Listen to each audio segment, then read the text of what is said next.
안녕하세요. 현재 홍콩 한국국제학교 국제부에서 근무하고 있는 중등 수학교사 양지연이라고 합니다. 제 국제학교 도전기에 대해서 말씀을 드리고자 동영상을 찍게 됐습니다. 우선 이력을 간략하게 말씀을 드리면 2011년 서울시 교육청 소속으로 영등포의 대형고등학교에서 근무를 했습니다. 그리고 2016년부터 2021년까지 홍콩 한국국제학교 한국부에서 근무를 했는데요. 홍콩 한국국제학교는 한국 교육과정을 따르는 한국부와 영국 교육과정을 따르는 국제부로 나뉘어져 있습니다. 국제부의 교육과정에 관심을 갖고 영국 교육과정은 어떨까, 한국 수학교육과정과 어떻게 다를까 궁금해서 틈틈이 교과서나 시험 문제들을 구해서 풀어보곤 했었어요. 그러면서 직접 적용을 해보고 싶다, 직접 경험해보고 싶다라는 생각을 많이 갖게 됐는데 기회가 닿지 않아서 2022년에 호치민으로 건너가서 2년 근무를 하던 중에 홍콩의 국제부에서 제안이 와서 2024년 3월부터 일을 하게 되었습니다. 우선 제 수업 동영상 잠시 보여드리도록 할게요. 4. 180 times 2. How about pentagon? How many triangles have? Yeah, 180 times 3. Thank you. So, 여기 학교 학생들이 홍콩 학생들이 80%, 한국 학생들 10%, 인도와 인도네시아 학생들 10%, 그리고 소수의 서양 학생들로 구성이 되어 있어요. 저는 한국에서 태어나고 교육을 받아서 영어가 거칠고 유창하지 못했기 때문에 사실 걱정이 좀 많았는데요. 그럼에도 불구하고 도전을 해볼 결심을 한 이유는 첫 번째가 학생들의 구성 대부분이 이 학교에서 영어가 제2 언어인 학생들이 많았기 때문이기도 합니다. 네이티브가 주였다면 더 겁을 냈을 것 같아요.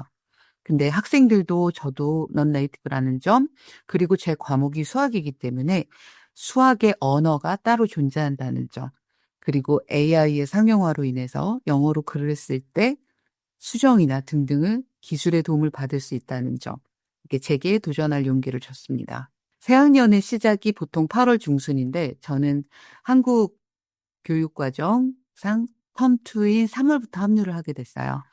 첫 출근 날을 앞두고 새벽에 사실 도망치고 싶었어요. 내가 뭘 하겠다고 한 거지? 라는 생각이 들기 시작을 하더라고요.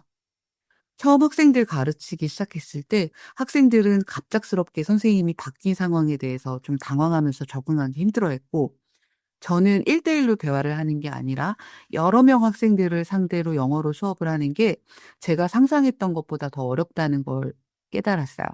다양한 억양을 가진 학생들이 여기저기에서 이야기를 하거나 질문을 할 때 그거를 듣고 반응을 해야 되는데 이게 생각보다 난감하더라고요. 그래서 가장 많이 했었던 말이 say it again 이었던 것 같습니다. 다른 교육 과정이랑 다른 언어, 그리고 성향이 다른 학생들, 여러 어려움들이 좀 중첩돼 있었고요. 그래서 항상 집에 가면 그 다음날 수업 내용의 스크립트를 어느 정도 짜서 외우고 수업하는 날들이 좀 반복이 됐었어요. 항상 잠이 부족했습니다. 2024년 8월 이제 새학년이 시작되고 나서 저는 중간에 교체된 교사가 아니라 함께 시작한 제 학생들이랑 수업을 하게 되면서 라포도 형성이 되고 지금은 조금 편해진 것 같아요. 종종 학생들이 이제 제 발음을 교정을 해주면서 함께 웃기도 하고요. 너무 놀릴 때에는 지금 영어 시간 아니야 하면서 이제 적당히 넘길 수 있는 여유도 생겼습니다. 여기 학생들이 개인적인 성향이 굉장히 강해요. 요즘 한국 학생들도 그렇다고는 하는데 어려서부터 헬퍼가 다 해주는 생활에 익숙해진지라 학생들이 서로 돕는다든가 주변에 쓰레기를 줍는다든가 하는 것들에 대해서 저항감이 조금 있었어요. 그래서 제가 자주 수업 시간에 했었던 말인데 7학년 학생 한 명이 이 말을 되게 좋아해서 수업 시간에 종종 따라하더라고요. 그러다가 저에게 이렇게 액자로 만들어서 선물을 해줬습니다. Do you know this small little gesture makes the world more beautiful? 사실 문법에 맞는 말인지 정확하게 따져보지는 않았는데요. 이 선물은 제가 이곳에 와서 받은 선물 중에 가장 값지고 소중한 선물입니다. 국제학교와 한국학교의 시스템에 대해서 다른 점 중심으로 잠깐 말씀을 드리도록 할게요. 여기는 7, 8, 9학년을 키스테이지 3라고 부르는데요. 필수적인 기본 역량을 가르치는 거에 집중을 해요. 수학 같은 경우는 전반적으로 난이도가 낮은 편이고 학년별로 같은 주제를 반복하면서 내용 요소가 첨가되는 방식으로 반복 학습을 많이 시킵니다. 키스테이지 4의 경우는 10학년, 11학년 과정인데 IGCSE 과정을 공부를 하게 되고요. 11학년 말이 되면 IGCSE 시험을 치르게 됩니다. 이 시험 결과를 토대로 학생들은 12, 13학년 A레벨 과정을 선택을 하게 되고요. 보통 3과목에서 5과목 정도 선택을 합니다. 근데 A레벨 과정 같은 경우에 난이도가 갑자기 확 상승을 하는 경향이 있어요. 그래서 제가 현재 가르치고 있는 13학년의 Further Math 같은 경우는 심한 수학인데 대학교 1, 2학년 과정까지 커버를 하고 수학의 물리 요소도 좀 들어가 있습니다. 제 시간표예요. 좀 많이 빡빡하죠. 한국 학교랑 다르게 시간표를 횡으로 짭니다. 그래서 2교시는 7학년 수학 이런 식이에요. 그래서 여러 학년을 걸쳐서 담당하는 게 일반적입니다. 현재 저는 7, 8, 9, 10 그리고 13학년 수학을 가르치고 있고요. 담임 업무가 상대적으로 적어서 수업 실수가 많고 현재 일주일에 수학 수업 24시간 그리고 담임 시간 1시간 총 25실수를 수업합니다. 학년을 걸쳐서 사실 수업 준비도 25시간을 각자 해야 돼요. 저는 현재 12학년 담임을 맡고 있습니다. 가장 어려운 게 한국의 자유시간이랑 유사한 PSH, Personal, Social and Humanity Education 시간인데요. 한국에서는 그 담당 부서에서 동영상 교육으로 진행을 하는 경우가 일반적이라고 알고 있는데 여기서는 담임교사가 직접 진행을 해야 돼요. 그래서 12학년 담임들끼리 돌아가면서 수업 자료를 만들고 그 자료를 공유를 하면 각자 담임들이 교실에서 수업을 진행을 하는 거예요. 이 수업은 제가 만든 자료입니다. 당시에 성교육 자료를 만들었고요. 성교육 중에서도 성병 자료를 만들었었어요. 근데 제 담당 과목이 아닌 내용을 영어로 길게 설명하는 게 어려워서 그룹 활동을 많이 진행을 하는 편입니다. 이렇게 타웃이라는 게임을 만들어서 학생들에게 문제를 풀 수 있게끔 만들었습니다. 그 후에 학생들한테 4-5명씩 그룹을 짜라고 요청을 한 다음에 알고 있는 성병의 종류 그리고 성병을 금지하는 방법에 대해서 쓰라고 요구를 했고요. 그리고 답을 맞추는 방식으로 진행을 했었습니다.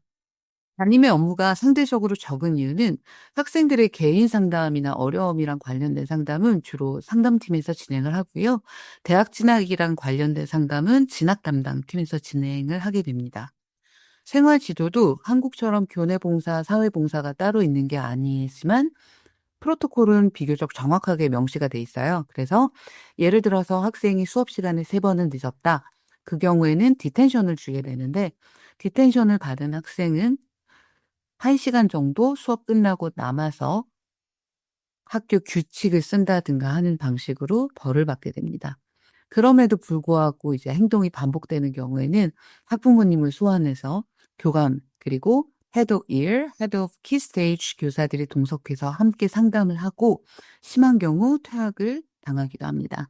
한국과 또 다른 점은요. 난독증이나 ADHD처럼 학습에 어려움을 겪는 학생들을 위한 러닝 서포트 팀이 따로 있어요. 그래서 7, 8, 9학년 학생들 중에 해당 학생들이 있는 경우에는 러닝 서포트 교사가 수업에 함께 동석해서 이 학생들의 수업을 돕게 됩니다. 국제학교에서 근무하면서 가장 주의를 해야 될 점은 아무래도 다인종, 다문화 그리고 성별과 관련된 문제인 것 같습니다. 인종이랑 문화가 섞여 있기 때문에 발언에 매우 조심을 해야 되는 부분이 있어요. 예를 들어서 인도 학생처럼 보이지만 인도네시아 학생이거나 파키스탄 학생인 경우가 있거든요. 한 번은 인도의 홀리 축제 기간에 제가 학생에게 친근감을 표현을 하고자 홀리 축제에 대해서 막 이야기를 했는데 그 학생이 전 인도네시아에서 와서 잘 모르는데요. 이렇게 얘기해서 난감하더라고요. 마치 한국 사람한테 중국 문화 이야기를 하면서 알 거라고 상정을 하는 게 실례일 수 있듯이 저도 모르는 사이에 종종 실수를 하는 경우가 있어서 항상 주의를 합니다. 그리고 여기는 성별 또한 남성, 여성뿐만 아니고 제3의 성도 인정을 하거든요. 학생 중에 한 명은 이제 여성으로 태어났지만 스스로의 성별을 남성으로 규정을 하는 학생이에요. 근데 학부모님 같은 경우는 인정을 하시는데 조금 어려움을 겪고 계세요. 이때 이제 학교에 명시된 프로토콜에는 교실에서는 그 학생을 희라고 지칭을 하고 그 학생이 원하는 이름으로 불러주는데 공식적인 문서에는 대명사를 네이로 지칭을 하고 여권상 성명을 사용을 합니다. 그리고 그 학생은 교사 화장실이 유니섹스거든요. 그래서 교사 화장실을 사용을 하고요. 학기 중간에 바뀌어서 자꾸 수업 시간에 그 학생을 쉬라고 지칭을 하는 실수를 제가 자꾸 저지르더라고요. 다른 학생들이 나서서 좀 교정을 해주고 다행히 그 학생이 관대하게 봐주기는 하는데 그런 실수를 할 때마다 매번 조심해야지 조심해야지 하고 계속 다짐을 하게 됩니다. 국제부에서 근무를 하기 시작한 지 이제 막 1년이 지났습니다. 언어와 문화가 다르고 시스템도 달라서 아직 적응하는 중이기는 한데요. 학생들을 제가 예쁘게 바라보면 학생들도 저를 예쁘게 바라보기 시작한다는 관계의 상호작용은 한국에서 근무할 때나 국제학교에서 근무할 때나 마찬가지인 것 같습니다. 학생들이 미스양 하면서 저를 보면서 반갑게 손을 흔들어 주거나 수업이 끝난 다음에 오늘 수업 내용을 이해할 수 있어서 좋았어 하고 이제 고마움을 표현을 하곤 할 때 교사로서 가장 보람을 느끼는 장면인 것 같습니다. 제 이야기 들어주셔서 감사합니다.